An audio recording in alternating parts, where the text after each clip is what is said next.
Quer dizer, não é exatamente isso, mas envolve olha só, para vocês entenderem que diabo é, né, a tal da articulação com o Centrão, não sei o que. Né? Os dois deputados do PSD que estão lá na Câmara do voto na comissão do voto impresso, do voto auditável, são 4 do PSD, 2 suplentes. Né? Os 2 titulares são contra o voto, são contra o projeto. Um suplente também, o outro suplente é aquele Éder Mauro, que é bolsonarista, que vai fazer o que o governo quiser. Né? Então são contra. Mas olha só, o PSD, que é o partido do Kassab, ele controla a Funasa inteira. Tá? A Funasa é a Fundação Nacional de Saúde. Né? Veja, mas não é assim que ele controla lá a presidência que eles receberam, que o PSD recebeu. Ele controla todas as diretorias estaduais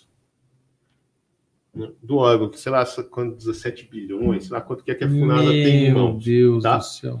Ele recebeu, então, assim, o PSD recebeu a Funasa de porteira fechada. Além disso, o PSD controla o Ministério da Comunicação, onde está lá o Garanhão, né, o nosso famoso Garanhão de Troia, o ministro Fábio Faria. Que diz que faria muita coisa. Diz que faria muita coisa, mas ele só quer saber da sua própria agenda, né? Não sei se ele aparentemente ele quer ser senador lá no 5G. No estado dele, né? Nós está preocupado com isso e com a China está cagando para as pautas do governo, então, porque é um ministro, né? Que ele recebeu um ministério e o partido dele ele não influencia nem manda porcaria nenhuma no partido dele não se move, né? Para agradecer o ministério que recebeu do governo, né? Embora o Kassab e os irmãos Trade, né, estão chorando aí pelas redes sociais e pela imprensa, falando que o Bolsonaro não dá atenção ao PSD, o PSD não faz parte do Centrão, saiu do governo, etc., porque estão demitindo um monte de cargos que era do PSD. É mentira, estão mandando embora assim, o 3º, 4º escalão da Funasa, né, mas o que o PSD realmente quer, né, o Kassab realmente quer, é o Ministério da Ciência e Tecnologia. Então eles estão chorando assim esse draminha só para fazer pressão. Eles querem um astropós. Mostrar que o PSD está infeliz com o tanto de cargos que recebeu do governo, porque quer mais um ministério, que é o Ministério da Ciência e Tecnologia lá do astronauta, que por definição é um sujeito que vive com a cabeça e os pés na Lua. Na Lua. Né? Bom, então essa é a situação. Né? A gente precisava de 2 votos lá na comissão do PSD, o PSD recebeu essa bolada toda do governo, né, isso ainda na época do glorioso Luiz Ramos, General Ramos, e o PSD entregou merda nenhuma em troca. Né? Mas aí tem o PL também, o partido lá do Valdemorte da Costa Neto, né? Que ressurgiu das cinzas.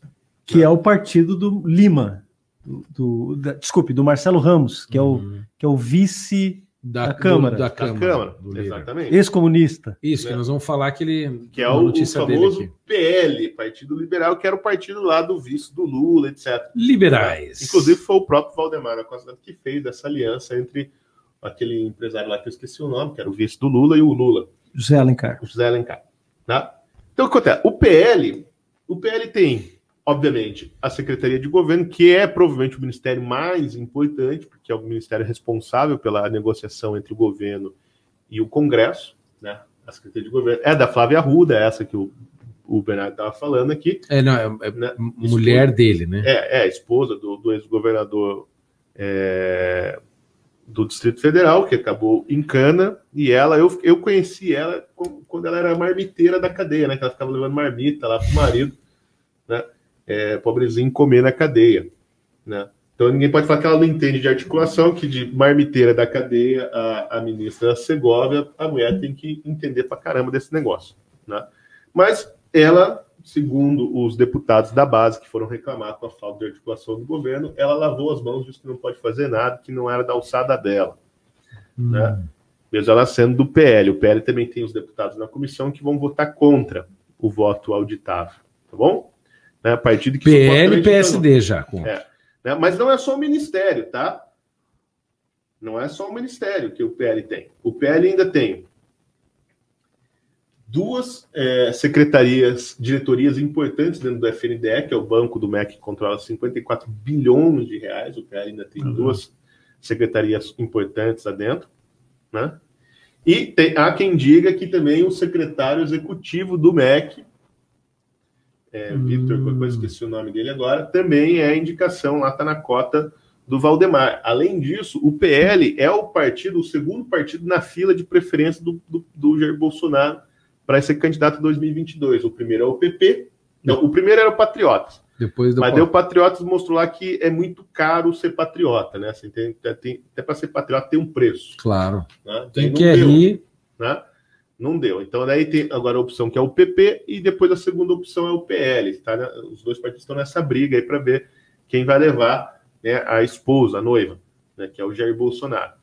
Né? Então tem isso. Então, se o PL controla cargos importantes dentro de Brasília, né, também vai votar contra. Né? Além disso, tem o DEM. As pessoas esquecem que o DEM também é base do governo, pelo menos parte do DEM. Porque o DEM controla hoje, além do ACM Neto, que se diz aliado do presidente Bolsonaro, o DEM controla hoje dois importantes ministérios. Né? O Ministério do Cabide de Emprego, que é o Ministério do Trabalho, né? Que vai gerar muitos empregos públicos. É o Ministério do Trabalho... que está na mão do Onix, né?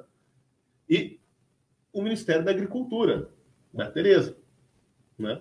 São dois ministérios muito importantes, que controlam muita grana, que estão na mão do DEM. Além disso, o DEM tem diretorias, né, e cargos importantes dentro da Sudene, da Codevasf, que é aquela Coordenadoria de Desenvolvimento do Vale do São Francisco, lá, e da DENOX, que é o Departamento de Obras contra as Secas, também lá no Nordeste. Que é tudo uns bancão, assim, agências de desenvolvimento bilionários. Né? O DEM controla todas essas coisas, quer dizer, ele controla várias diretorias importantes lá dentro.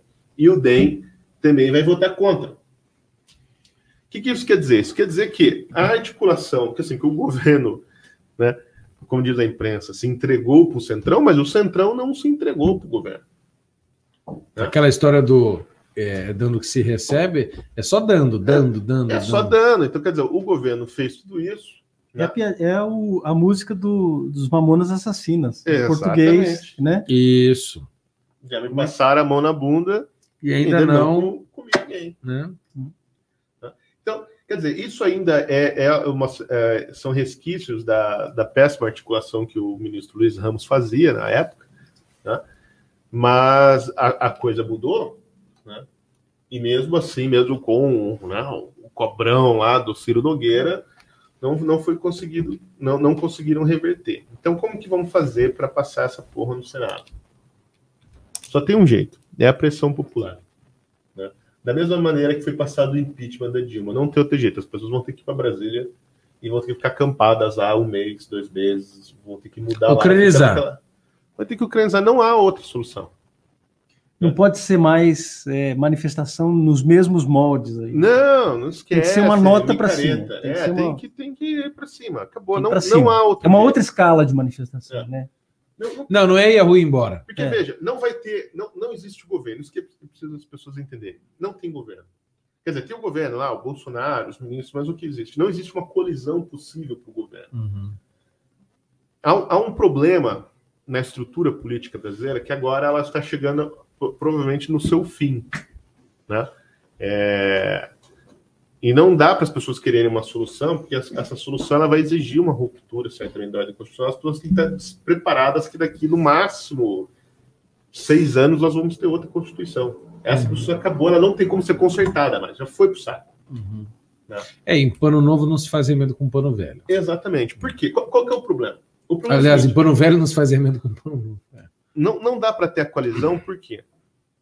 Ô Silvio, só faz um anúncio para o pessoal que quiser fazer superchat. Faça o superchat, nós vamos ler todos eles. Assine o Brasil Sem Medo, entre lá brasilsemmedo.com.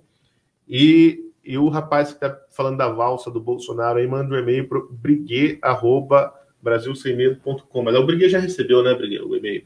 Já recebi. Nós vamos passar lá. É que eu não estou acessando ele aqui. Pro Bolsonaro, não. Pro Olavo. Pro Olavo. Nós vamos ouvir aqui e se passar para ele. O que acontece, cara? Quando você tem esse sistema, que é um sistema brasileiro, que é um sistema presidencialista baseado em multipartidos, né? Você tem um incentivo muito grande para a geração de novos partidos e uma pulverização da base. Então, você tem... Não, mas isso porque o STF quebrou a cláusula de barreira por causa do PCdoB. no passado. Que eram 9 partidos antes. Não, mas já era assim antes, o Bernardo. Não, mas tinha 9, o STF abriu a porteira. Daí hoje são 30 e tantos. Você tinha em 88?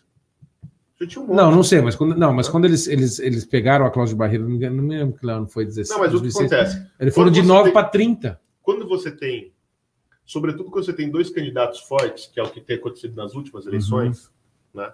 A eleição se concentra sempre sobre 2 grandes candidatos, né? Você tem um incentivo que é o contrário do que todo mundo imaginava, e hoje você já tem uma série de estudos estatísticos que mostram isso. Você tem um incentivo para surgimento e a pulverização dos partidos no Congresso. Então, o que acontece? Você tem a eleição presidencial, né? Essa eleição, normalmente, ela é por coalizão, certo? Né? A coalizão do candidato presidencial, do candidato majoritário, né? Ele força a eleição de deputados de partidos pequenos. Por quê? Porque é o próprio jeito que funciona a coalizão no Brasil. O candidato, para ele se coligar com outro partido, né, o partido A para se coligar com o partido B, ele precisa fazer concessões nos estados, né? Então, o meu partido não vai lançar governador no seu estado, né, e permitir que o seu partido lance o governador, você me apoia nas majoritárias nacionais e a gente apoia o seu candidato no estado. E assim em vários estados. O que acontece? Nas eleições proporcionais, ou seja, nas eleições para deputados federais, os governadores e a coalizão do governador puxa os votos para o deputado. Então, qual é a tendência? Quando você tem esse tipo de coalizão, sobretudo com um partido pivô, ou seja, um grande partido, cavalo, que chama, como foi, por exemplo, o PFL para o Fernando Henrique e o PT. O PMDB para o PT, né? O que você tem? Outros partidos se coligam ali na franja, né? E você, para essa coalizão funcionar, o partido majoritário, quer dizer, o partido do presidente da República, ele tem que lançar poucos deputados federais. Porque senão ele rouba o voto dos seus aliados, né? Então você começa a fazer o quê? Eleger muitos deputados por partidos pequenos. Então você tem muitos partidos que têm 2, 3 deputados, né, eleitos. E poucos partidos fortes, né, realmente fortes, grandes. O que acontece? Quando você tem uma coalizão desse tamanho, ou seja, você tem partidos de tudo, deputados de tudo quanto é partido, é muito mais difícil você manter a coalizão governista. Porque você tem que entregar benesses para todo mundo. Não, porque você tem que negociar com um monte. Né? Quando o governo, né, quando o candidato foi capaz de fazer a coalizão com um partido grande, o que a gente chama de partido pivô, um grande partido de centro, como, por exemplo, era o PFL na UDEM ou o PMDB, o que acontece? Esse partido compõe um governo e você não fica tão dependente dos nanicos. É lógico que você sempre vai ter que negociar com aquela franja de partidos pequenos, com poucos deputados, mas ele sempre vai ser sempre ali no varejo. Né? Porque você tem o partido do presidente e o segundo partido majoritário, que normalmente controla ali a maioria da Câmara, porque você já tem, sempre vai ser um governo de centro-direita ou de centro-esquerda. Né? Só que acontece, a gente não tem hoje esse partido. O Bolsonaro, a eleição do Bolsonaro pulverizou todos os votos. Né? Você não tem nenhum partido que dominava o Congresso, a Câmara. O maior partido era do presidente, quer dizer, era o PT, mas o do presidente era mais ou menos o mesmo tamanho, se esfacelou. Né? E o que acontece? No meio do caminho, você não consegue recompor essa base. Porque é muito mais atrativo para os partidos que estão no centro, que são pequenos, se coligar com a oposição. Porque eles têm mais chance na oposição de eleger candidatos. Né? Então, o que acontece? Essa pulverização dos partidos, né, que torna difícil construir uma base, né, porque todo mundo quer muita coisa, então os recursos do governo federal são escassos para manter a base unida. Né? Porque sim, não é infinito. E a administração dos interesses é muito difícil. Por exemplo, é difícil você administrar um PL e um PP e um PSD na mesma coligação, entendeu? É difícil fazer isso. Porque são partidos com muitos interesses em muitos estados. Então, assim, o PL vai ter que abrir mão de interesse, sei lá, no Pernambuco, né, para o PP, e o PP vai ter que abrir mão no PSD. Piauí e assim por diante. Né? Então, assim, é difícil manter essa coalizão. Ela fica muito custosa e ela quase dá muito conflito. Bom, em cima disso, você tem um segundo problema, que é o seguinte: a nossa Constituinte foi uma merda, e os caras colocaram uma série de políticas públicas na Constituição, que para você mudar, você precisa de PEC. Hoje, quase todas as políticas públicas do Bolsonaro, mas dos outros presidentes também foram assim, sempre é na base da PEC. Você não consegue fazer um projeto de lei, você tem que fazer uma emenda constitucional para mudar. É só ver, por exemplo, o que foi aquela briga do negócio da educação lá, do Fundeb. Nossa. É uma PEC, você precisa de PEC para mudar. E PEC é 60% do Congresso. Então, nesse cenário de pulverização da base, onde você não construi um governo com a base unida e você está tentando construir ela depois, entregando cargos e tal, né? Você, para votar qualquer política pública de qualidade, você precisa de 60% do Congresso. É muito mais difícil. E aí o executivo não consegue fazer. Ele fica patinando na qualidade das suas políticas públicas. O programa do governo não é executável. Não é exequível. Por quê? Porque ele não tem a base necessária. Sim, senão ele tem que comprar todo mundo. Na base do mensalão. Ou de alguma outra maneira. Ou nas 1000 negociações, tipo essa que colocou o Ciro Nogueira lá, e o Ciro Nogueira não vai entregar bosta nenhuma. Né? Então, e aí você quase tem o conflito entre o executivo e o legislativo. E aí quem que é chamado para mediar isso? O STF. O STF. E a maneira como foi construído o sistema político brasileiro força a judicialização da política. Ele vira um mediador. Porque todo mundo começa a entrar com a DIN, com não sei o quê, com recursos do STF para impedir ou o governo... E aí transforma o STF nesse monstro que ele... No poder moderador. Que na Constituição, por exemplo, de 46, eram os militares. Mas com o trauma da ditadura militar, etc., a Constituição de 88 eliminou e colocou o STF como poder moderador. Mas ele virou um poder devorador agora, né? Ele devora os outros. Né? Não é simplesmente um poder. Porque primeiro tem essa judicialização da política, entendeu? Tudo começa a ser judicializado. O que acontece? Os partidos percebem que para vencer a judicialização, o melhor negócio é colocar o seu brother lá dentro do STF. É uma poupança. Então, assim, politizar o STF, colocar o cara no STF que vai atender os interesses políticos nessa judicialização. Então, primeiro tem a judicialização da política e depois começa a ter a politização do judiciário, que é esse momento que a gente está agora. E o judiciário ele se torna assim, incapaz de poder exercer o poder moderador de maneira neutra, né, que é o que a gente está vendo agora. Assim, obviamente que o Barroso ele é um militante do PSOL. Né, o sonho dele era ser um militante do PSOL, colocar a camisa do PSOL, ir lá tomar uma cervejinha, fazer outras coisas com Andolfo. Não, aquele lá do PSOL do Rio de Janeiro. O João Willis? Não, sei lá, o Freixo. O Freixo. Não tá mais no PSOL. Não tá mais no PSOL? Foi pro PSB. Então, você vê, nem o PSOL aguenta o Freixo, Deus do céu. Ou o contrário. Então, mas esse é o problema. Então, você tem esse impasse. Você tem uma base que ela é incapaz de ser construída no meio do caminho. Você tem a ausência e para piorar tudo, o Bolsonaro não tem partido, né? Para piorar ainda a situação. Então você tem a ausência de dois partidos sólidos, entendeu? O Partido da Presidência da República e o partido que dá suporte às políticas públicas. Então você tem a pulverização da base. Você tem essas exigências de todas as políticas públicas terem que ser feitas na base da PEC, né, que exige um quórum muito maior do Congresso, ou seja, uma base muito mais forte. E você tem a judicialização da política e a politização do judiciário. A gente está nesse ponto agora. Né, onde não há volta, não há o que fazer, não há instrumento jurídico para acabar com isso, porque mesmo a nomeação de outros juízes do STF ou conseguir impeachment, colocar senadores que têm à disposição para pedir o impeachment de um ministro do STF, tudo isso já é feito no âmbito da política, da guerra política. Né?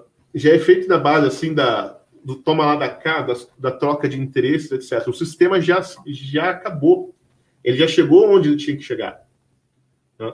Então, assim, provavelmente eu acredito que as eleições de 2022 serão as últimas eleições que nós veremos nesse modelo. A regra tem que mudar, porque a partir disso o país vai cair no caos mesmo. Ele ainda está equilibrando naquele teatro das instituições. As pessoas ainda acreditam que as coisas funcionam, mais ou menos, e tal. Eles descrevem o estado atual das instituições pela sua institucionalidade formal, e não por como ela está se funcionando. Exatamente. Então, assim, para a maioria das pessoas ainda existe lei, porque se você roubar uma coisa do mercado, você vai preso, etc.